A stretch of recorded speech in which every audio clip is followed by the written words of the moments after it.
እስኪ አንድ ጥያቄ ልጠይቃችሁ።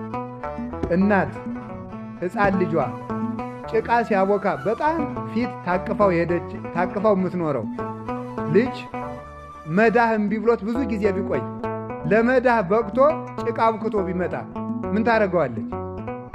ወይም ስኳር ቢደፋ ለዚህ በቃልኝ እሰይ ልጅ ብላ ትሰማዋለች። ችግር እኮ ነው የፈጠረው ልጅ አይደለም?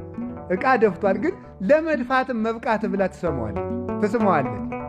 ከዚያ ኋላ አይምሮ ካወቀ በኋላ ሲያጠፋ ነው የሚገረፈው። እስከዚያ ድረስ ግን ጭቃ ተቀብቶ ቢመጣ ጎሽ ጎሽ ጎሽ ተብሎ ይታጠባል ማለት ነው። እኛ ምንም አይነት ኃጢአት ይዘን መተን ብንጸልይ እግዚአብሔር ቸር ነው፣ ደስ ይለዋል። ነገ ከዚያ እናቲቱ እንዲያምትለው እንደምታጥበው ስለምታውቅ ነው።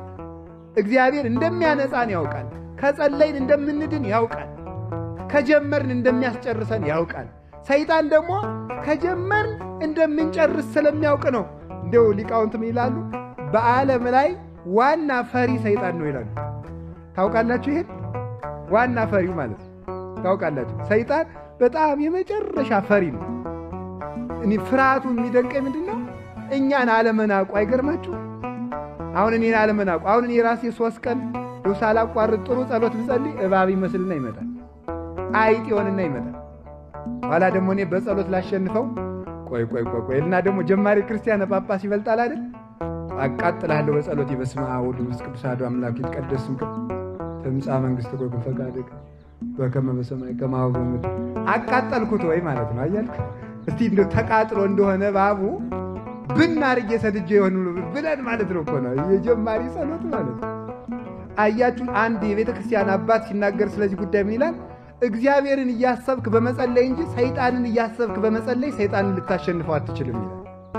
እግዚአብሔርን እያሰብክ ስትጸልይ ግን እባብ ሆኖ ሊመጣ ይችላል፣ ጊንጥ ሆኖ ሊመጣ። ለምንድን ነው እንደዚያ ብሎ የሚመጣ? እንደዚያ ብሎ የሚመጣው ይሄ ሰውዬ ዛሬ 3 ቀን በተከታታይ መጸለይ ከጀመረ 30 ዓመት ሊጸልይ ይችላል። ስለዚህ ሳይደርቅ በርጥቡ ሳይርቅ በቅርቡ አሁን ማስቆም አለብኝ ብሎ እኮ ነው፣ ለማስፈራራት ማለት ነው።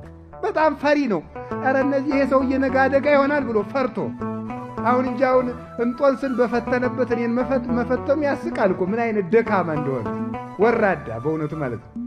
አሁን እኮ ወታደር አሁን ጀግና ወታደር እኮ ሕፃናት አንተ ወታደር ሌባ ቢሉት አይተኩስም። ይተኩሳል፣ ስቆባቸው ነው የሚሄደው።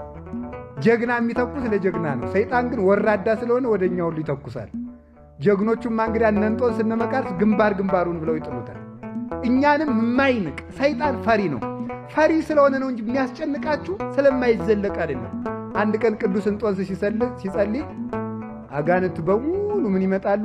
እባብ፣ ዘንዶ፣ አንበሳ፣ ጅብ፣ አጋግራ፣ አርጃኖን፣ ነምር፣ አይጥ፣ ጓጉንቸር፣ ዝንብ፣ የውሻ ተርብ፣ በዓለም ያለ ዝሆን ምናምን ሁሉ መስለው ተሰብስበው መጡበት። አውቀው እኮ ነው፣ አውሬ አይደለም መስሎ ማለት ነው። ኋላ ቅዱስ እንጦንስ ምን አላቸው? ይሄ የሚያመለክተው በጣም አቅመቢስ እንደሆናችሁ ነው አላቸው። ምክንያቱም ጉልበት ቢኖራችሁ ኑሮ ለእኔ ለእንጦንስ የሚበቃው ጅቡ ብቻ ይበቃኝ ነበረ። አቅም ስለሌላችሁ ግን ብዙ ናችሁ መጣችሁ አላቸው። እንዲህ ሲሳለቅባቸው ብን ብለው ጠፉ። በእውነቱ የቅዱስ እንጦንስ አምላክ እኛን የሚፈትኑትን አጋንንት ሁሉ ያብንንልን። በእውነቱ ማለት ሁላችንም ምን ማድረግ አለብን ካላችሁ በጸሎት ብዙ ብርቱ መሆን አለብን። ቢያሰለችን ቢደክመን ጸሎትን በጣም በአጭር ጊዜ የሰው ልጅ ከወጣ የማይመለስባቸው የቅድስና ስራዎች አሉ። ከተውናቸው ቶሎ ለመመለስ የሚያስቸግሩ፣ አንደኛው ጸሎት ማቋረጥ ነው።